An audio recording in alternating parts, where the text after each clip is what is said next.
अजीम अरदीन नगरी साहब, ये बताइए कि मुर्शिदाबाद टू हैदराबाद जो वक्त पर बयानबाजी दी जा रही है, ये भड़काने और उकसाने का काम नहीं है। ओवैसी साहब क्या कह रहे हैं कि संभल और ये ज्ञानवापी और ये ईदगाह ये हमसे छीन ली जाएगी। बिल्कुल, उन्होंने जो भी बात बताई और एक एक पॉइंट जो होते हैं बैरिस्टर असदुद्दीन ओवैसी साहब के, वो बिल्कुल फैक्ट होते हैं। और उन्होंने आज जो सवाल भी खड़े किए, जो बताया कि जो संभल की मस्जिद है, जो हमारी मथुरा में जो हमारी ईदगाह है और जो काशी विश्वनाथ में जो हमारी मस्जिद है, तो ये सारी अब जो है वक्फ की संपत्ति रहेंगी या नहीं रहेंगी, ये सवाल मोदी जी से पूछा है। मोदी जी को या मोदी जी के जो मंत्री हैं उनको तो बात को डाउट का है। मैं ये पूछ रहा हूं क्या सवाल है आपका? देखिए, एएसआई के जो प्रोटेक्ट में जो भी जितनी भी ये जो भी मोमेंट है वो सारे जो है वक्फ की संपत्ति नहीं रहेंगी, ये इस कानून में है। ये लाइन बिल्कुल लास्ट में जोड़ी गई है। इसके बारे में बाकायदा जो चर्चा हुई थी लोकसभा में भी, राज्यसभा में भी, उसमें भी ये सारी बातें लेकर आई थी।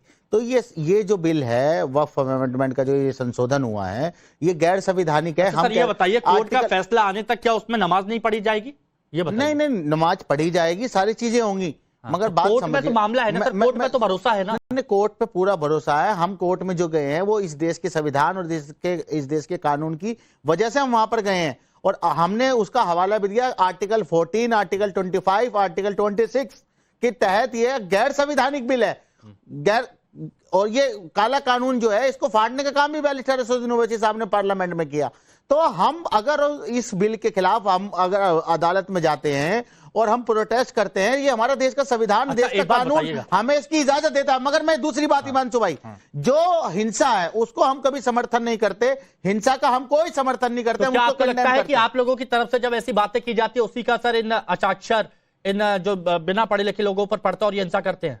देखिए, मैं कह रहा हूं हिंसा का कभी समर्थन हमारी पार्टी, हमारे बैरिस्टर, लेकिन आप बयान ऐसे देंगे?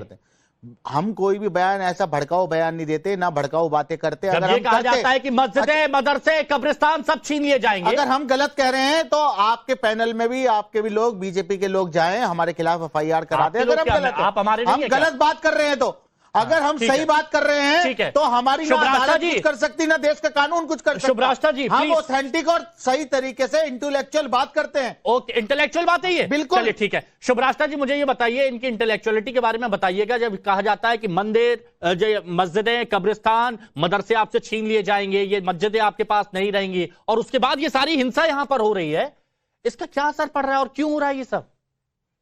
हिमांशु जी, इस देश की कुछ पॉलिटिकल पार्टीज को ऐसा लगता है कि हमारे देश के लोग इतने फालतू हैं कि वो पूरे समय टेलीविजन ऑन करके बैठे रहे और वो सुनते रहे कि इनके नेता क्या गलत बयानबाजी कर रहे हैं और इनके खिलाफ जाकर के एफआईआर दर्ज करते रहे।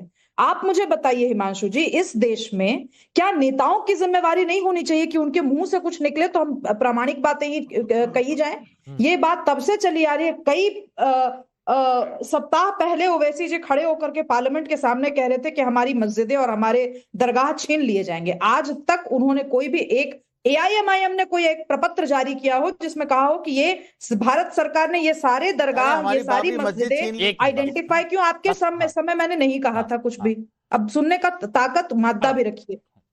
क्या आप लोगों ने कोई ऑफिशियल प्रपत्र जारी किया? ये देश के मुसलमान जानना भी चाहते होंगे, गरीब मुसलमान जरूर जानना चाहते होंगे कि एआईएमआईएम ने वैसी कौन सी मस्जिदें, दरगाह आइडेंटिफाई किए हैं जिसपे उनको लगता है कि भारत सरकार आकर कब्जा करने वाली है।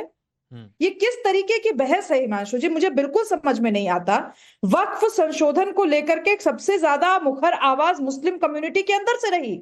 ये जितने तमाम स्कॉलर्स और नेता और राजनीतिक विश्लेषक और जो अलग अलग पार्टी के जो नुमाइंदे यहाँ बैठे हैं वकालत करने के लिए कि संशोधन नहीं होना चाहिए था, क्या उन्होंने एक साथ मिलकर के ये कहा कि भाई हमारे कम्युनिटी से आवाज उठ रही है, लेकिन उसका जवाब यह है हम संशोधन अगर करते हैं तो हम इन तर्कों पे करेंगे? क्यों भारत सरकार को आज आकर के इंटरवीन करना पड़ा? इतने सालों के बाद प्रावधान क्यों लाने पड़े? क्या वक्त को लेकर के कोई भी व्यक्ति यहाँ बैठा कह सकता है कि इतनी ट्रांसपेरेंसी थी कि इस देश का एक अदद गरीब मुसलमान जो कि रिक्शा चलाता हो, जिसके बच्चों को वक्फ के प्रॉपर्टी और वक्फ की जरूरत हो, उन लोगों तक वो पहुंची चीजें? आप ही के शो में कल या परसों जब धर्म संकट शो पे बात हो रही थी, मैंने प्रामाणिक रूप से कहा था आज तक मुझे वो 10-100 मुसलमान नहीं मुझे कोई वक्त दिखा सकता कि हमें ये हमारे प्रॉपर्टी की वजह से ये मुसलमानों ने देश की। आप क्यों मौलाना जी, आप क्यों परेशान हो गए? हाफिज नूर अहमद अजहरी क्यों आपको पेट नहीं, में दर्द अजहरी हो रहा साहब कुछ कह रहा क्यों चांद दर्द साहब हो बस रहा एक आपको मिनट पेट रुकिएगा में? बस आ रहा हूं आप मैं लोगों सर। ने आज तक कितने महिलाओं का भला किया है वक्त के जरिए? गलत बात तो नहीं महिलाओं की क्या अजहरी साहब, क्या प्रॉपर्टी गलत लगा आपको? आप प्लीज लोग बता बड़े दीजिए, जल्दी चले क्या आए गलत थे। लगा? जब एक मिनट जब आमने इस सामने ले देश आइए, की चांद साहब बस तवायफों एक मिनट। ने जब इस देश की तवायफों ने अपनी जमीन अपनी प्रॉपर्टी वक्त के नाम कर दी, तब तो बड़ा ही करके उस प्रॉपर्टी पे बैठ गए।